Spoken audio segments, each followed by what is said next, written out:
When Rwanda's genocide began, Venuste Kayemahe had been working at Kigali's French-Rwandan Cultural Centre for years.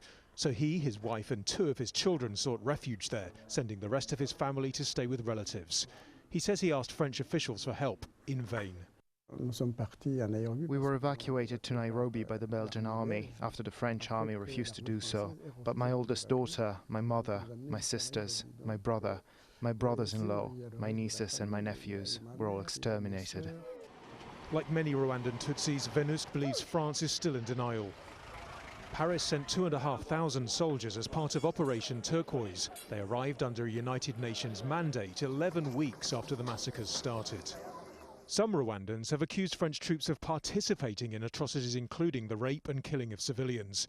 Those charges have always been strongly denied by the military. A more common accusation is that the operation offered protection to Hutu militias fleeing Rwanda. But the general who was in charge says that's nonsense. The French were the only ones, along with a few African states, who dared to go there to stop the massacres, which were still going on when we got there, whereas the other major nations did nothing. So France can be proud of this intervention, which saved tens of thousands of lives. But there's still an open wound for many genocide survivors, the presence on French soil of Rwandans implicated in the killings.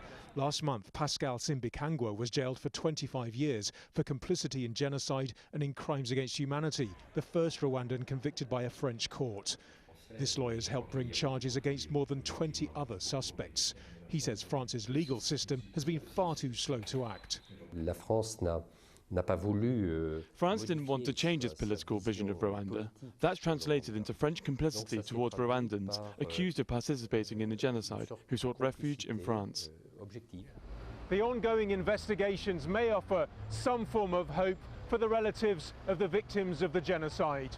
But some people say what France is doing is too little and too late.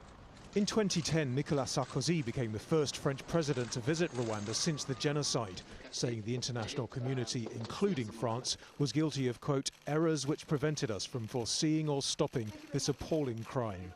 But campaigners say it's still much too early for France to turn the page on the tragic events of 20 years ago. Nadim, Al Jazeera, Paris.